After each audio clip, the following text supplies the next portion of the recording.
A partir do filme, né, que para mim ele meio que trouxe a importância do ensino da educação, né, diante de todos os, apesar de todos os problemas da grande tensão racial e das questões sociais, né, que tinham no filme, né, o que mais me trouxe, assim, o ponto principal que para mim, pessoalmente, assim, foi muito grande, essa essa dificuldade da professora que ela teve no momento inicial, né, que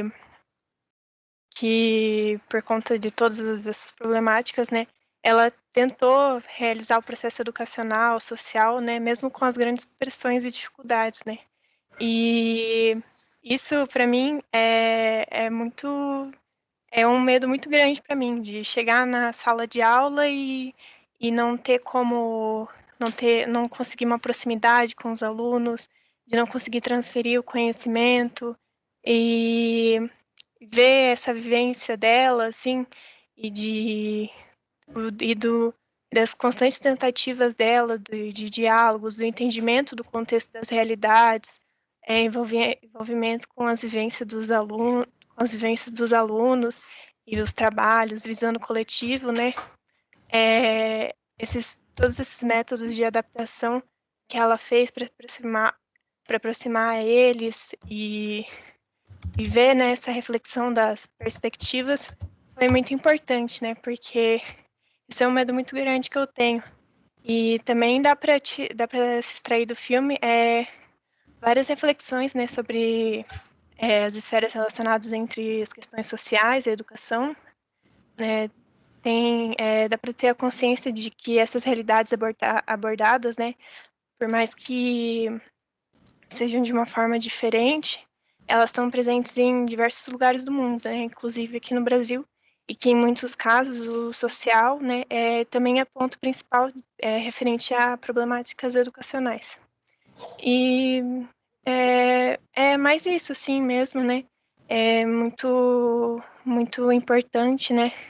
Esse foco que é dado à figura do professor e do papel na capacidade de mudança das realidades dos alunos e da escola, né? Por meio do trabalho em constante adaptação e desenvolvimento. Seria mais isso. Algum colega gostaria de comentar a ansiedade barra medo da Isabel? Parabéns, Isabel, por ter compartilhado isso. Isso Uhum. é um ato de grandeza da sua parte, porque muitos de nós possivelmente teriam ou têm uma sensação semelhante. Uhum. No entanto, a gente não revela, e você teve a coragem de trazê-lo à tona aqui, um ato bonito da tua parte, muito Uhum. bonito mesmo. Alguém gostaria de fazer uma fala para a Isabela, antes que eu faça? Eu também não tenho respostas prontas, não. Alguém gostaria? Eu imagino que, acho que o meu nome é Guilherme.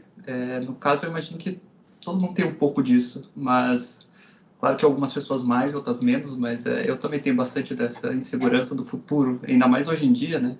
Que a gente não tem nada certo, ainda mais com a educação e outras coisas. Então, eu imagino que é, um, é uma coisa meio que todo mundo deve ter um pouco. Uhum. Tá falando foi o Jonathan, né? Não, Guilherme. Guilherme, obrigado, Guilherme. Gostei. Mais alguém? Já que você falou meu nome. Jonathan, beleza. Então, eu, na verdade, eu acho que é muito, assim, é muito comum a gente ter essa insegurança, esse medo, né, de, de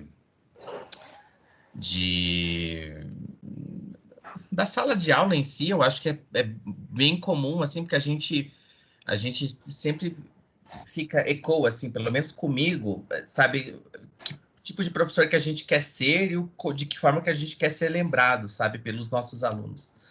E a gente, nisso, assim, eu acho que bate essa insegurança porque a gente se cobra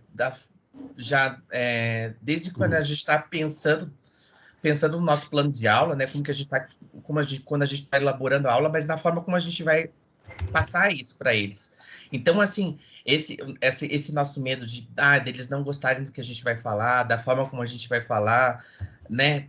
Da forma como a gente pode vir a ser julgado, e a gente vai, inclusive, né? Ser julgado, sabe, pelos alunos. O professor está assim, o professor já está assado, está falando desse jeito, está falando daquele jeito, porque a gente, como aluno, a gente faz o mesmo. A gente, quanto aluno, a gente faz o mesmo. O professor fala demais, aquele professor não fala nada, aquele professor cospe para falar, aquele professor... Então, eu acho que isso é super normal, a gente faz isso, né? E daí a gente, né? Enfim. Mas eu acho que esse tipo de insegurança vai aparecer, mas daí a gente precisa... É um tipo de monstro que a gente vai ter que vencer todo dia, né? A gente vai ter que vencer esses medos nossos, né? A gente tem... e eu acho que... e é nobre da tua parte, Isabel, colocar isso, porque eu acho que o professor Paulo, por exemplo, ele deve ter vários momentos assim que ele deve se sentir da mesma forma. E ele, quantos anos ele leciona, né? Exato. Então, eu acho que é um negócio que a gente nunca supera de fato. A gente sempre fica assim, né? Tanto que teve um dia que o professor até pediu, sabe, ficou, né?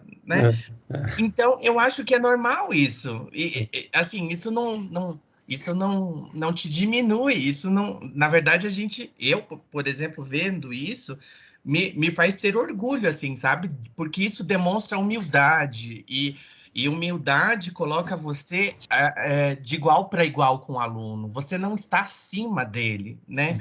E assim como os alunos têm os seus medos, as suas inseguranças, eu também tenho, né? Enfim, então, essa troca, o compartilhar, né, que é um negócio que eu acho essencial dentro e fora da sala de aula, que faz toda a diferença. Então, eu só tenho a agradecer, assim, sabe, Isabel, por esse compartilhamento que você fez, assim, sabe? É isso. Muito bom, Guilherme e Jonathan, e agradeço também pelas suas duas participações, é excelente também. O medo até é um tema que eu volta e meia estou estudando alguma coisa. Um ano passado, acho que até fiz uma live, mas eu acho que perdi já, sobre o medo. E eu tenho até umas anotações aqui sobre isso, algumas fases e tal.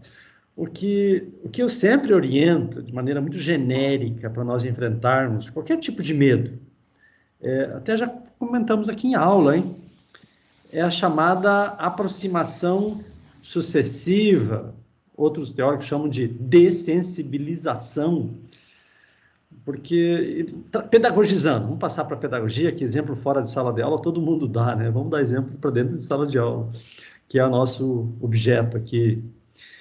A melhor forma de quebrar barreiras é nós nos aproximarmos com as pessoas pela comunicação e pela comunicação criarmos vínculo afetivo. O que é vínculo afetivo nesse caso? Confiança recíproca. Confiança recíproca. Mas qual a estratégia, professor? Falar isso abstratamente também não resolve. Ora, a estratégia é aquela da metodologia da qual já falamos aqui, de criarmos desafios que toquem o contexto de vida da pessoa, que ela possa se valer da sua história de vida para responder àquele desafio. Por isso, os desafios não podem ser de caráter muito conceitual. Os desafios têm que ser na linha assim de participar de uma experiência e dessa experiência coletar um tipo de saber dessa experiência.